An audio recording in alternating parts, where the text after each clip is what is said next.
Merci de nous choisir pour vous informer. Bonsoir et bienvenue aux 20h à la une de l'actualité. Étienne Soropogui ainsi que 5 autres cadres de l'UFDG ont été finalement déférés à la maison centrale après quelques jours d'audition à la direction de la police judiciaire. Leurs avocats tentent d'obtenir une liberté provisoire. 2 bateaux battant pavillon bissau-guinéen ont été arraisonnés au large des eaux guinéennes à Kamsar alors qu'ils pratiquaient la pêche illicite.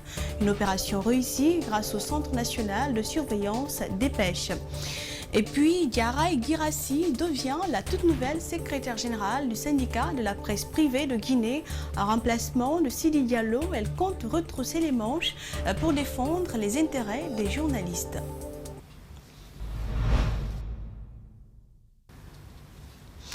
Ils n'auront pas réussi à empêcher la détention de leurs clients, mais ils ne veulent pas lâcher prise.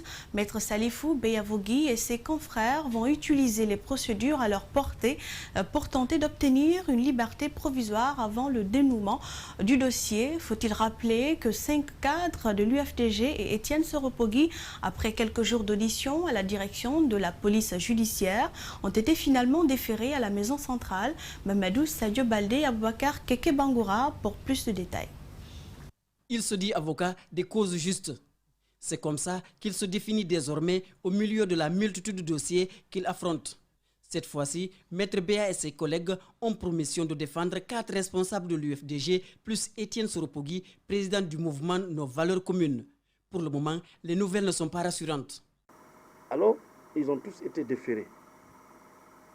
La défense pouvait croire à tout, sauf à leur placement en détention. La direction de la police judiciaire n'a pas écouté ou compris la démarche des avocats. Les juges vont désormais se charger de la suite. Comme la liberté c'est la règle et nous contestons leur placement en détention.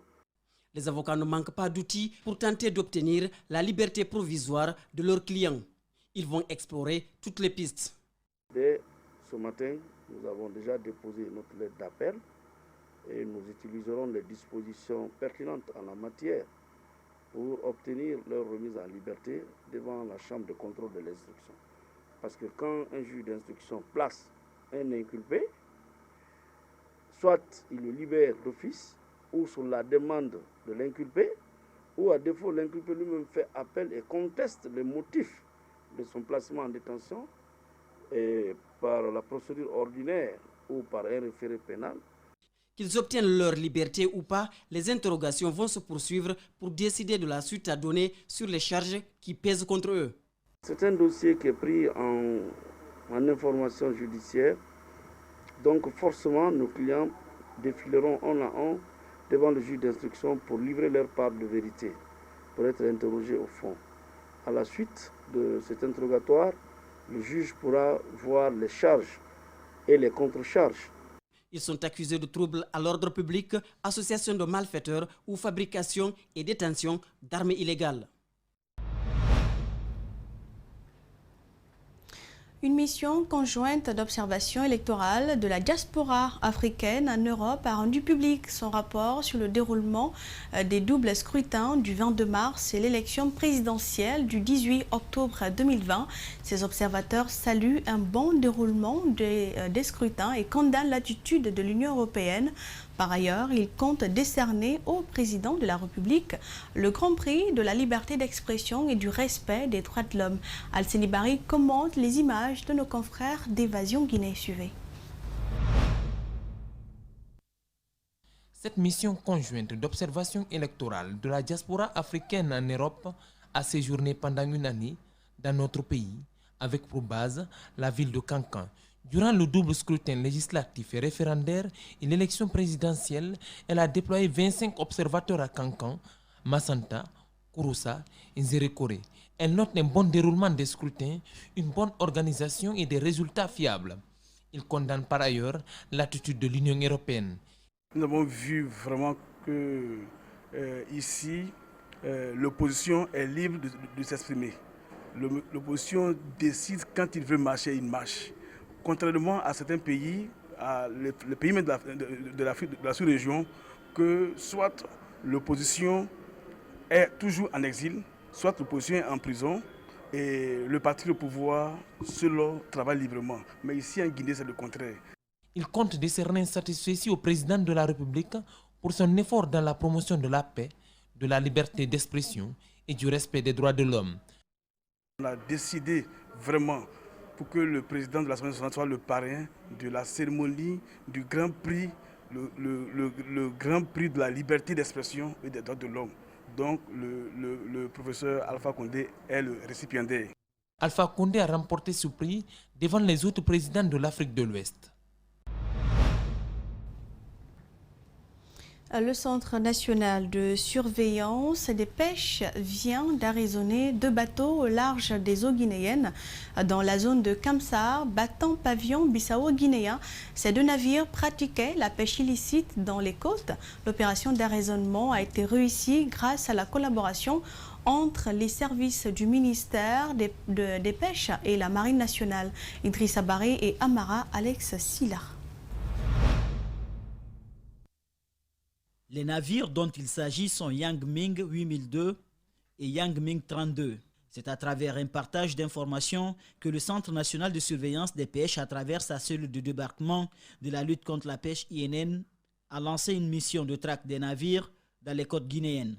C'est ainsi le 14 novembre, en collaboration avec la Marine nationale, ces 2 bateaux flottant pavillon bissau-guinéen, ne disposant d'aucune licence guinéenne, ont été arraisonnés. Vous savez, nous avons... Quand vous partez au large de Kamsar, il y a un côté où souvent c'est au large, c'est loin. Donc souvent ils viennent là-bas parce que dans leur tête, on n'a pas les moyens pour venir là-bas. Et on avait fait une poursuite parce que dans notre code de la pêche, nous pouvons poursuivre un bateau qu'on trouve dans notre eau. Ils sont fuis. Dès que nous avons vu, ils ont pris le filet. On les a poursuivis jusqu'à la limite de Bissau. Et pratiquement, on avait reçu à mettre main sur eux. Ces 2 navires qui appartiennent à des Asiatiques sont enregistrés auprès du ministère bissau-guinéen des Pêches. Au-delà du manque de documents administratifs guinéens, ces bateaux ont commis des infractions. Pour qu'ils soient libérés, ces navires doivent payer des amendes conformément à leur taille. Un bateau qui n'a pas de licence, il n'a rien, c'est un bateau pirate. Et si c'est... Il y a des amendes qui vont de 150 000 $ à 800 millions, à 800 000 euros. Il y en a qui seront les grandeurs, il y en a qui sont dans les 500 000 à 1 million d'euros. Et voilà. Récemment, la Direction générale des affaires maritimes de l'Union européenne a félicité la Guinée qui, selon elle, se positionne en tête du peloton en matière de lutte contre la pêche illicite non déclarée et non réglementée. De quoi renforcer la détermination des services engagés dans cette lutte. Pourquoi il n'y a pas de poissons? C'est parce que tout simplement, nous avons des pirates, des gens qui viennent, nous conservons notre mer, et il y a d'autres côtés qui viennent en profiter. Et cela, chez moi, c'est inacceptable. J'ai eu 2 confiances. J'ai eu d'abord la confiance du président de la République. Il faut se dire la vérité, parce qu'à un moment donné, j'ai eu des problèmes ici. Quand j'ai raisonné trop, ça n'a pas beaucoup aimé à beaucoup de personnes. Par rapport à toutes ces confiances-là, je dois mériter la confiance. Et je dois faire mon travail comme ça se doit. Et je vous promets, ce n'est qu'encore le début. Depuis 2017, la Guinée s'est dotée d'un plan d'action national visant à prévenir, à contrecarrer et à éliminer la pêche illicite non déclarée et non réglementée. La Guinée a célébré pour la 4e fois ce mardi la journée mondiale de la prématurité. Elle est placée cette année sous le thème « La prématurité, une question majeure de santé publique et de recherche ». C'est à l'initiative de l'Institut national de la santé de l'enfant grâce à un appui financier de l'UNICEF. Reportage Ali Badara Kamara et Aboubakar Din Kamara. Chaque année, 15 millions de bébés naissent prématurément à travers le monde, soit plus d'un bébé sur 10. 1 million d'enfants décèdent en raison des complications liées à la prématurité. En Guinée, le taux de naissance des prématurés est de 14%, soit 1000 naissances vivantes. 26% de ces nouveau-nés connaissent le plus souvent des complications. Pourtant, plus de 3/4 des bébés prématurés peuvent bel et bien être sauvés. Ils bénéficient des soins gratuits. Face à ce défi, la Guinée enregistre des avancées. grâce à l'installation de 9 sites d'aide prénatale dans la capitale et à l'intérieur du pays. Au niveau de ces 9 sites dont je viens de citer, il y a eu 40 602 accouchements. Parmi ces 40 602 accouchements, on a noté 1665 enfants de faible poids de naissance. Ces prématurés sont compris dans cette définition, enfants de faible poids de naissance. Dans le cadre de l'amélioration des conditions des enfants, le Fonds des Nations Unies pour l'enfance et le gouvernement guinéen ont entamé de vastes programmes dans le pays afin que la qualité des soins prénataux soit une réalité en Guinée. L'UNICEF s'est engagé dans la réduction des inégalités, conformément au principe de la couverture sanitaire universelle, de promouvoir l'engagement des mères, des familles, des communautés et de leur donner les moyens d'accéder à des soins de qualité pour les mères, les nouveau-nés et même d'exiger de tels soins. C'est le lieu et le moment de remercier tous les partenaires techniques et financiers, les ONG, les donateurs, tous ceux qui de près ou de loin contribuent à cette noble et exaltante lutte en faveur de la prématurité en République de Guinée. Mathias Bangoura est l'un des succès de l'INSEE, né le 12 novembre à Mengueta dans la préfecture de Koya, après 6 mois de grossesse de sa mère. Né avec un poids de 640 grammes, après sa prise en charge par l'INSEE, il est sorti avec un poids de 780 grammes. Aujourd'hui, il retrouve la vie normale. Il s'occupe beaucoup de nous. Nous résidons au village, mais le docteur va jusque là-bas pour nous aider à avoir des médicaments et prendre soin de l'enfant. On le remercie, que Dieu le protège.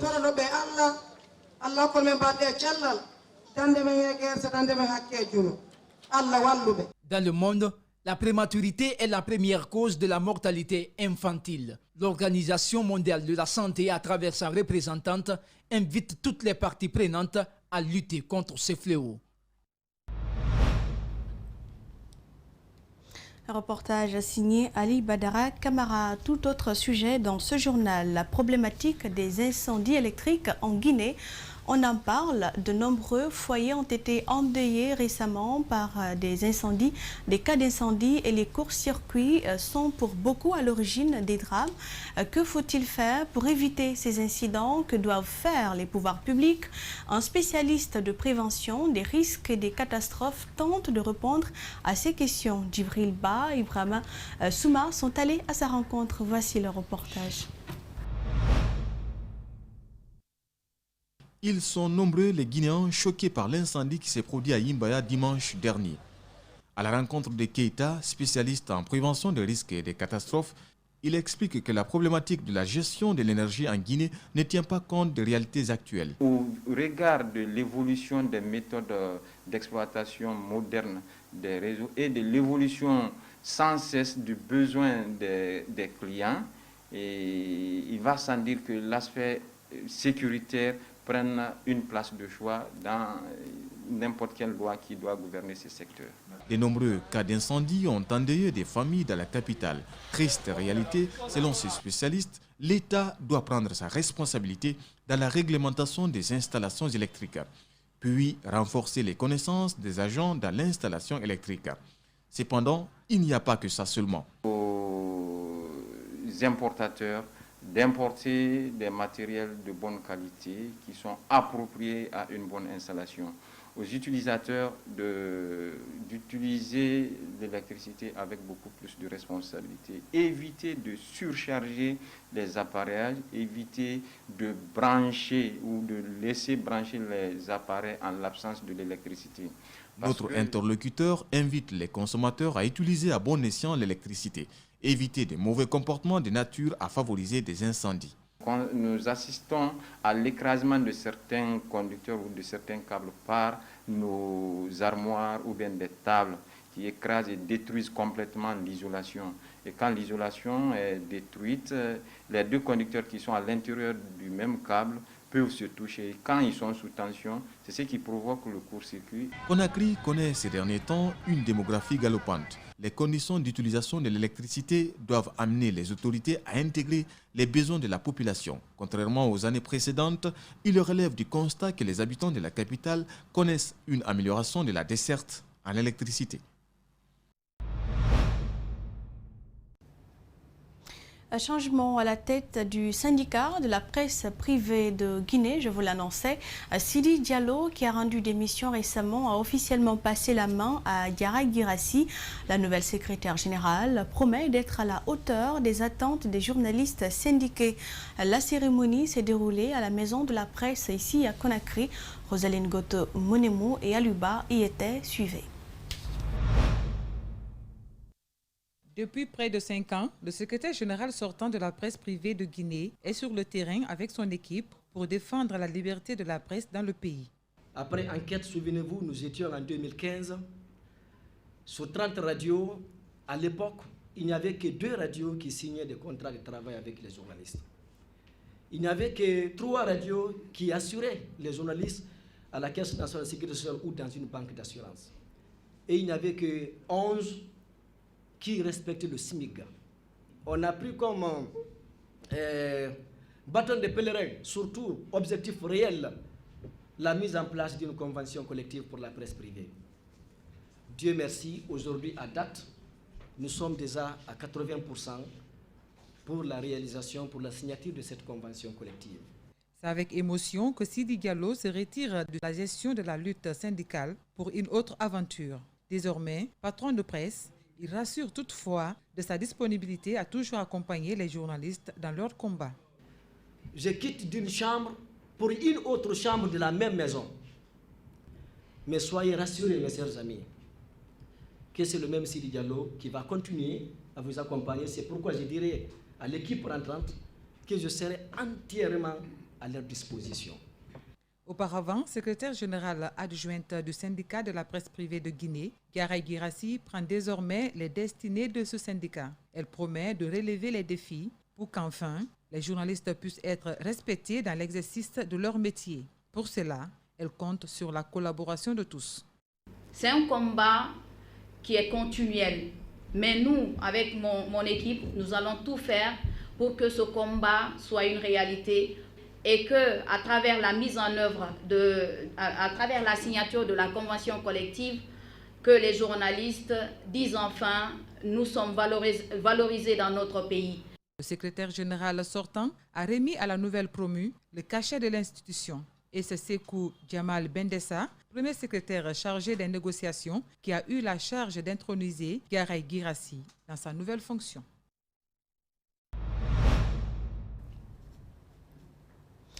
Les jeunes de Koya s'investissent dans la sensibilisation sur la paix à travers une conférence intitulée « Paix et consolidation ». C'est une initiative de l'ONG Guinea Tidé en cette période post-électorale marquée par des violences tant à Conakry que dans certaines villes du pays. Idrissa Barry commente les images de Djibril Kabak Kamara.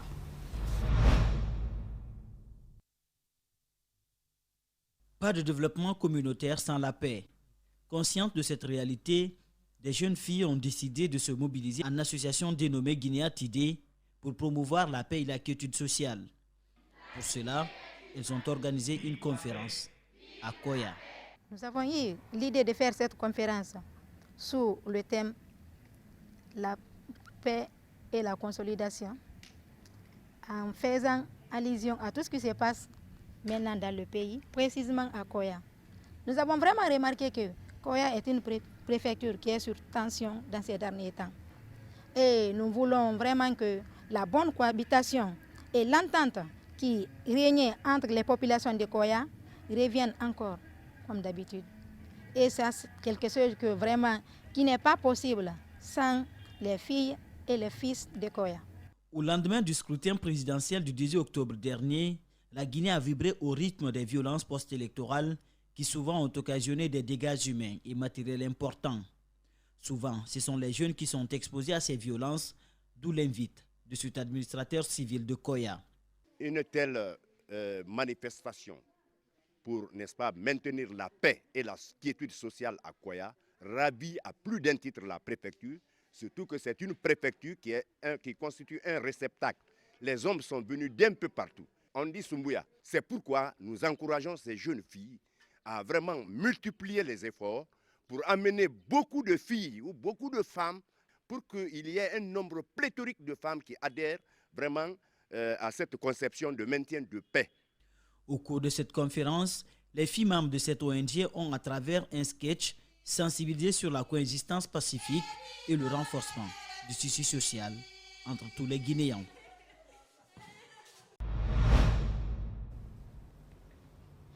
Et c'est la fin de ce journal. Merci de nous avoir fait une place chez vous. À 22h, Moussa Mouissila sera en votre compagnie pour la prochaine édition d'Info. Bonne soirée.